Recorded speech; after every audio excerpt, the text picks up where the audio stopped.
بسم اللہ الرحمن الرحیم۔ اعوذ باللہ من الشیطان الرجیم، بسم اللہ الرحمن الرحیم۔ عزیز طلباء کرام، السلام علیکم ورحمۃ اللہ وبرکاتہ۔ امید ہے آپ سب خیر و عافیت سے ہوں گے۔ جواہر البلاغہ حصہ اول، سبق نمبر 82۔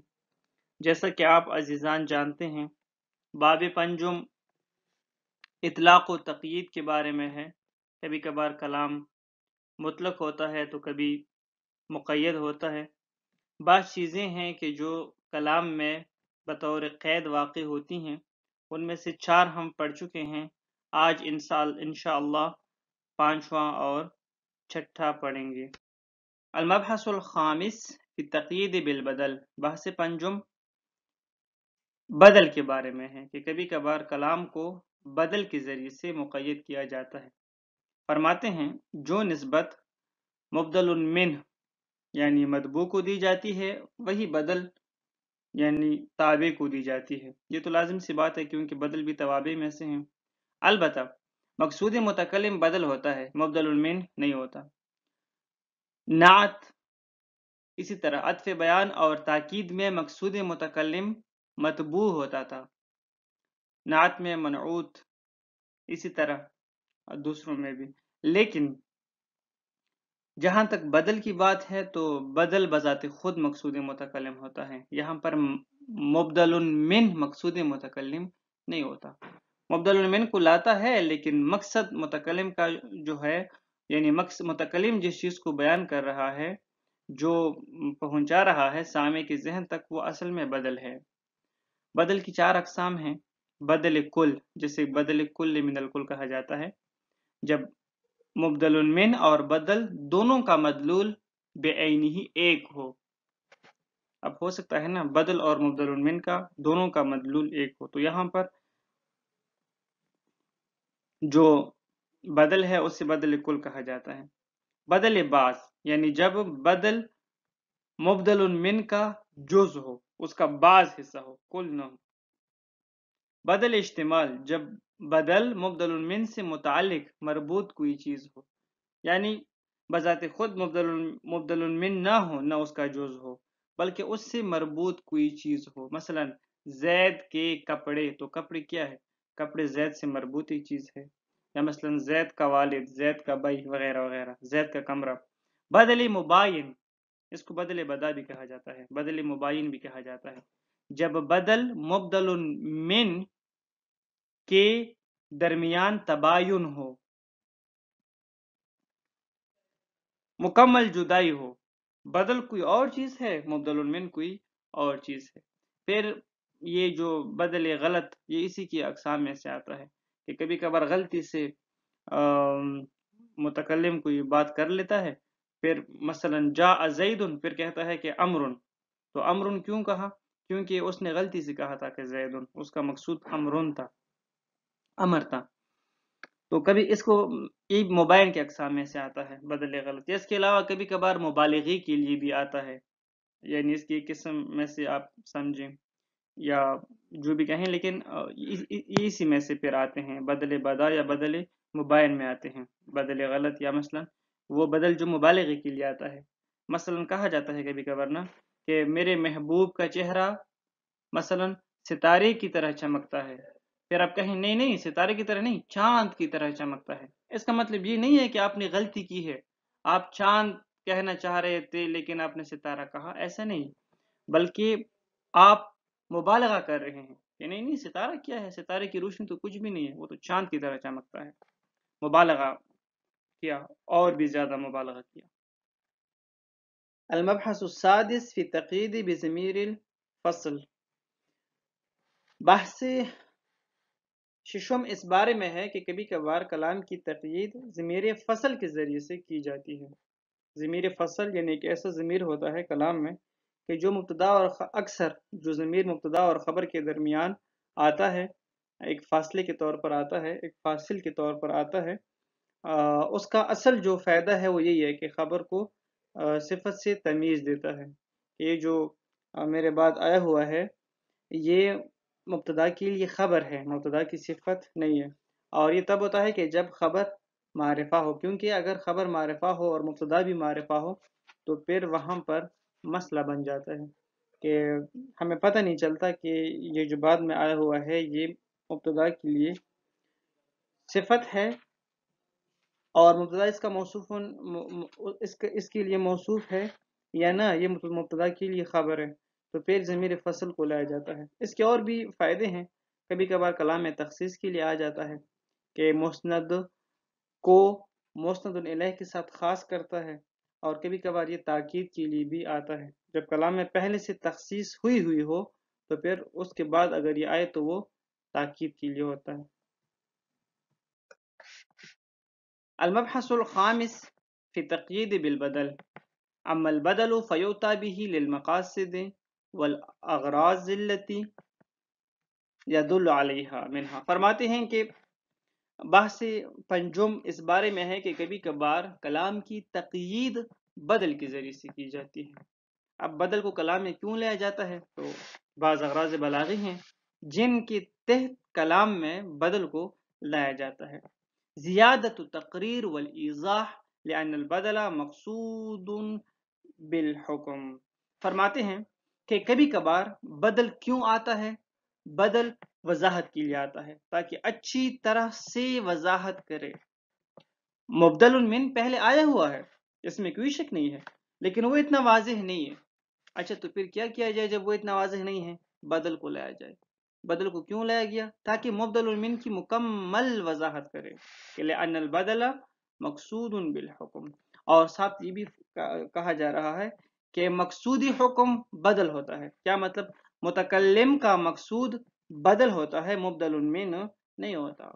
اب آپ دیکھتے ہیں کہ نعت میں، صفت میں موصوف مقصود حکم ہوتا ہے، مقصود متکلم موصوف ہوتا ہے، لیکن یہاں پر ایسا نہیں ہے، یہاں پر الٹ ہے، مقصود بدل ہوتا ہے، مبدل من نہیں ہوتا۔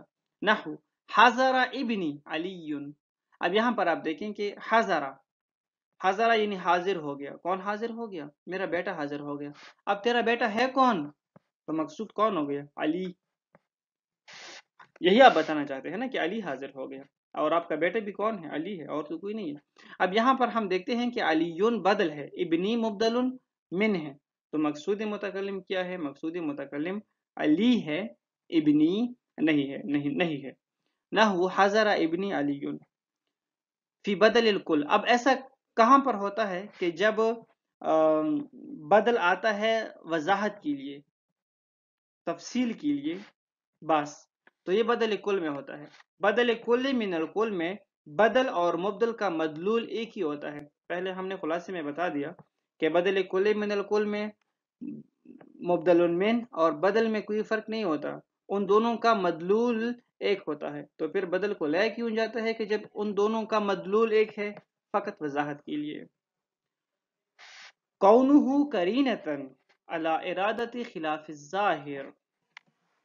کبھی کبھار بدل اس لیے آتا ہے کہ جو آپ کو یہ بتاتا ہے کہ اگر اس ظاہری کلام سے آپ کو کوئی ڈاؤٹ ہوا ہے، آپ کے ذہن میں کوئی تردد ہے، تو وہ دور ہو جائے، اس لیے آتا ہے کہ جو کلام ہے اس کا جو ظاہری معنی و مفہوم ہے یہ مراد نہیں ہے، بلکہ خلاف ظاہر مراد ہے۔ کہا تو کچھ ہے اس نے، لیکن مراد وہ نہیں ہے، مراد کچھ اور ہے، اس لیے فوراً کلام کے بعد بدل لایا جاتا ہے تاکہ مخاطب کسی قسم کے تردد میں نہ پڑ جائے۔ نحو سافر الجند اغلبہ۔ سافر الجند، بس لشکر، جو مثلا لشکر چلی گئی۔ اب لشکر چلی گئی کیا مطلب؟ سامنے والا ہو سکتا ہے یہی سوچے کہ مکمل لشکر چلی گئی، آپ کہتے ہیں اغلبہ، مکمل تو نہیں گئی، البتہ کثیر تعداد میں چلی گئی، کچھ سپاہی رہتے ہیں، تو یہاں پر اغلبہ بدل ہے، اور الجند جو ہے یہ مبدل من ہے، اور اغلبہ کیوں آیا ہے؟ اس لیے تاکہ یہ وضاحت کریں کہ یہ جو لشکر ہے، یہ جو میں نے کہا کہ سافر الجند، یہ میرا مراد نہیں ہے کہ مکمل پوری کی پوری لشکر چلی گئی، بلکہ یہ مراد ہے کہ اغلب حصہ لشکر کا چلا گیا، فی بدل البعض۔ اب یہ کس میں ہوتا ہے؟ یہ معنی کہاں پہ لیا جاتا ہے؟ یہ تب کہ جب بدل بدل بعض ہو، بدل بعض من الکل ہو، کہ جب بدل سے مراد مبدول من کا بعض حصہ ہو۔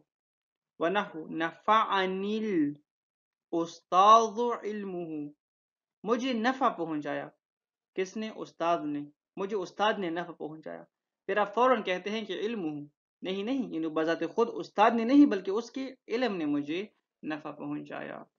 یعنی ابھی استاد کا جو ظاہری ڈھانچہ ہے اس سے تو آپ نفع حاصل نہیں کر سکتے نا، اس کے علم سے آپ مستفید ہو رہے ہیں، تو آپ کہتے ہیں کہ نفعنی الاستاذ علمہ، اب علم کو آپ نے استاد کا بعض حصہ قرار دیا ہے یہاں پر، نہیں یہ بدل اشتمال ہے۔ وَنَحْوُ نَفَعَنِي الْأُسْتَاذُ عِلْمُهُ فی بدل الاشتمال، یا یہی ہوتا ہے، یعنی خلاف ظاہر کو ہی رد کیا جاتا ہے، خلاف ظاہر جو مطلب ہوتا ہے وہی بیان کرتا ہے، لیکن بدل اشتمال میں بھی یہ ہوتا ہے۔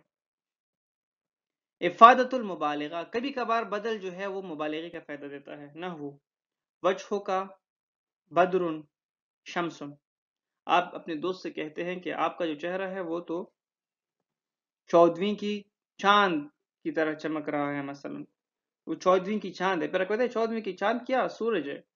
اب یہاں پر کیا ہے؟ یہاں پر مبالغے کے تحت آتا ہے، وذالک فی البدل البدا، یہ بدل بدا میں ہوتا ہے۔ میں نے آپ کو بتا دیا کہ بدل بدا یا بدل مباین میں ایسا ہوتا ہے کہ اصل میں یہ ہوتا ہے بدل غلط۔ بدل غلط کا مطلب یہ ہوتا ہے کہ متکلم سے کوئی غلطی ہوئی ہے، وہ کہنا کچھ چاہ رہا تھا، اس نے کہا کچھ ہے، لیکن کبھی کبھار بدل بدا اور بدل مباین جو ہے وہ بدل غلط کا فائدہ نہیں دیتا بلکہ مبالغے کا فائدہ دیتا ہے۔ المبحث السادس فی تقیید بضمیر الفصل، بحث ششم اس بارے میں ہے کہ کبھی کبھار کلام کو ضمیر فصل کے ذریعے سے بھی مقید کیا جاتا ہے۔ یؤتی بضمیر الفصل لاغراض منہا، فرماتے ہیں کہ جو ضمیر فصل ہے یہ کئی اغراض بلاغی کے تحت کلام میں لایا جاتا ہے۔ التخصیص، ان میں سے ایک جو غرض ہے وہ ہے تخصیص، نحو قولہ تعالی، جس طرح کہ خداوند تبارک و تعالی کا فرمانا ہے تجدوہ عند اللہ هو خیرا، سورۃ المزمل آیت نمبر 20۔ تجدوہ عند اللہ هو خیرا، یعنی تھوڑا سا آگے کا یہ ہے کہ وما تقدموا لانفسکم من خیر تجدوہ عند اللہ هو خیرا، یعنی جو نیکی تم اپنے لیے آگے بیچو گے اللہ کے ہاں بہتر اور ثواب میں عظیم تر پاؤ گے۔ تو یہاں پر جو ہوا آیا ہوا ہے یہ تخصیص کے لیے ہے کہ اللہ کے ہاں آپ جو بھی پاؤ گے تو وہ خیر پاؤ گے، وہ آپ یعنی عظیم تر پاؤ گے، اللہ کے ہاں آپ جو کچھ بھی پاؤ گے۔ تو یہاں پر ہوا کس لیے آیا ہے؟ تخصیص کے لیے آیا ہے، میرے فصل تخصیص کے لیے کلام میں آیا ہے۔ اسی طرح تأکید التخصیص اذا کان فی ترکیب مخصص آخر، فرماتے ہیں کہ کبھی کبھار تاکید کے لیے بھی آتا ہے کہ جب کوئی اور مخصص کلام میں موجود ہو، جب ایک اور مخصص کلام میں ہے تو پھر کیوں آتا ہے؟ تو فرماتے ہیں کہ پھر تخصیص تاکید کرتا ہے، اس تخصیص کی بھی اور تاکید کرتا ہے، کہ قولہ تعالی، جس طرح کہ خداوند تبارک و تعالی کا فرمانا ہے ان اللہ هو التواب الرحیم، بے شک کہ خداوند تبارک و تعالی بخشنے والا ہے اور رحم والا ہے، سورۃ التوبہ آیت نمبر 118۔ اب یہاں پر ہم دیکھتے ہیں کہ التواب اور الرحیم کے اوپر الف لام ہے، الف لام جنس ہے، اور یہ کیا کرتا ہے؟ یہ مسند کو مسند الیہ کے ساتھ خاص کرتا ہے۔ تو یہاں پر تو تخصیص آیا ہوا ہے، پھر کیوں ضمیر فصل آیا ہے؟ اس لیے آیا ہے تاکہ ضمیر فصل اور بھی تاکید کرے، تخصیص کی اور بھی تاکید کرے۔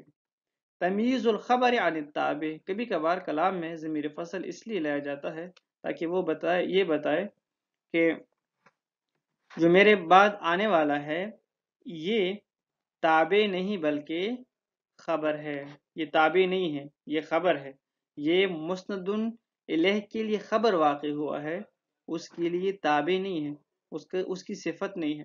نحو العالم هو العامل بعلمہ، عالم وہ ہے کہ جو اپنے علم پر عمل کرنے والا ہو. اب یہاں پر العالم، العالم ہے مسند الیہ. اگر ہم کہیں کہ العامل بعلمہ تو یہاں پر العاملوں کے بارے میں پھر احتمال تا، شبہ تا کہ ہو سکتا ہے یہ کلام میں مسند واقع ہوا ہو،